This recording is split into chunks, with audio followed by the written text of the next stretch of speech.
George Kollappally. സ്നേഹമുള്ള ബഹുമാന്യ ശ്രോതാക്കളെ, വൺ ഇന്ത്യ വൺ പെൻഷൻ ആവശ്യപ്പെടുന്നത് സാമാന്യ ബുദ്ധിയുള്ള ഏതൊരു മനുഷ്യനും മനസ്സിലാക്കുവാനായിട്ട് മാത്രമുള്ള കാര്യങ്ങളാണ്. ബഹുമാനപ്പെട്ടവരെ, നിങ്ങൾക്കറിയാമോ, കേരളത്തിൽ 3.5 കോടി ജനങ്ങളുള്ളതിൽ വെറും 5 ലക്ഷത്തിൽ താഴെ വരുന്ന സർക്കാർ ഉദ്യോഗസ്ഥന്മാർ അവർ ജോലിയിലിരിക്കെ മരണപ്പെട്ടാൽ മരണപ്പെടുന്ന ആളിന്റെ 65% പെൻഷൻ കൂടി ജീവിച്ചിരിക്കുന്ന ഭാര്യയ്ക്കോ ഭർത്താവിനോ കിട്ടും.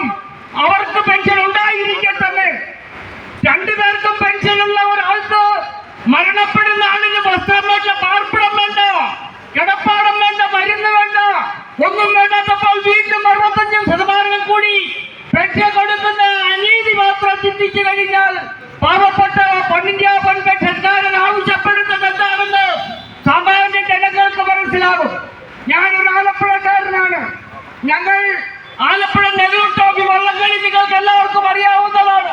ഫസ്റ്റ്, സെക്കൻഡ്, തേർഡ് ഈ 3 പേർക്ക് പെൻഷൻ ഒരു സമ്മാനം കൊടുക്കുന്ന കൂട്ടത്തിൽ തന്നെ പരാജയപ്പെട്ട 4-നും ഒരു ചെറിയ സമ്മാനം കൊടുക്കും. ഞങ്ങൾ കേരള സർക്കാരിന്റെ ഡിഗ്രികൾ സമ്പാദിച്ച് PSCയുടെ ടെസ്റ്റിൽ പരാജയപ്പെട്ടെന്ന് നിങ്ങൾ പറയുന്ന ഞങ്ങൾക്ക് ആ പരാജയപ്പെട്ട വളർച്ച സ്ഥാനത്ത് വിജയിച്ച ഫസ്റ്റ്, സെക്കൻഡ്, തേർഡുകാരെന്ന് കേരള സർക്കാർ ജോലി കൊടുത്ത സാഹചര്യത്തിൽ 4ാം സ്ഥാനത്തെത്തിയിരിക്കുന്ന പരാജയപ്പെട്ട ഞങ്ങൾക്കും ഒരു പെൻഷനായി എങ്കിലും നിങ്ങൾ സഹായിക്കണം. അത് ഞങ്ങൾ നേടിയെടുക്കും.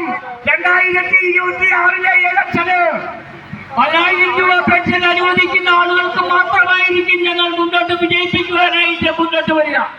സ്നേഹമുള്ള വൺ ഇന്ത്യ വൺ പെൻഷൻ പ്രവർത്തകരെ, വിശദമായി ഞാൻ സംസാരിക്കുന്നില്ല. നിങ്ങളുടെ അറിവിലേക്ക് നിങ്ങൾക്ക് വേണ്ടി ഒരു കഥ പറയുവാൻ ഞാൻ ആഗ്രഹിക്കുന്നു. ഒരിക്കൽ ഒരു സിംഹവും ആമയും, സിംഹത്തിന് ആമയെ കൊന്നു തിന്നണം. സിംഹം ആമയെ സമീപിച്ചു തിന്നുവാണെന്ന് പറഞ്ഞപ്പോൾ ആമ പറഞ്ഞു, രാജാവേ, എനിക്കൊരു 5 നിമിഷം തരണം. 5 നിമിഷം ആമയ്ക്ക് കൊടുത്തു. ആ സമയം കൊണ്ട് ആമ അവൻ നിന്ന പ്രതലം വളരെ ശക്തിയായി മാന്തി വിഗ്രഹമാക്കി.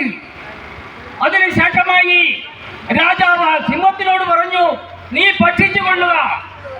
അപ്പൊ സിംഹം ചോദിച്ചു, നീ എന്താണ് ഇത് ചെയ്തത്? അപ്പൊ ആമ പറഞ്ഞ കാര്യമാണ് ഇവിടുത്തെ വൺ ഇന്ത്യ വൺ പെൻഷൻ പ്രവർത്തകർ മനസ്സിലാക്കിയിരിക്കേണ്ടത്. എന്തായാലും നീ എന്നെ ഭക്ഷിക്കും.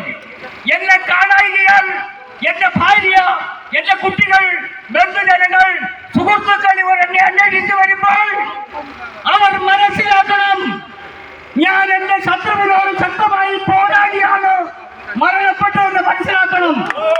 അത് തന്നെയാണ് ബഹുമാനപ്പെട്ട സ്നേഹമുള്ളവരെ, 72 വയസ്സുകാരനായ ഞാൻ വൺ ഇന്ത്യ വൺ പെൻഷൻ എനിക്ക് കിട്ടുന്നില്ലെങ്കിൽ പോലും ഞാൻ മരിച്ചു കിടക്കുമ്പോൾ ആളുകൾ പറയണം, എല്ലാവർക്കും തുല്യ പെൻഷൻ നീതിക്കുവാൻ വേണ്ടി ശക്തമായി വാദിച്ച ഒരാളാണ് മരിച്ചു കിടക്കുന്നത്. അതിനുവേണ്ടി എന്റെ മരണം വരെയും വൺ ഇന്ത്യ വൺ പെൻഷന് വേണ്ടി പ്രവർത്തിച്ചിരിക്കും. ഇത് നേടിയെടുക്കുവാൻ ചെറുപ്പക്കാരായ നിങ്ങൾക്ക് എല്ലാവർക്കും ശക്തി ഉണ്ടാകട്ടെ, മനസ്സുണ്ടാകട്ടെ എന്ന് വിനീതമായി അഭ്യർത്ഥിച്ചുകൊണ്ട് എന്റെ എളിയ വാക്കുകളെ ഞാൻ പിൻവലിക്കുന്നു. നന്ദി, നമസ്കാരം.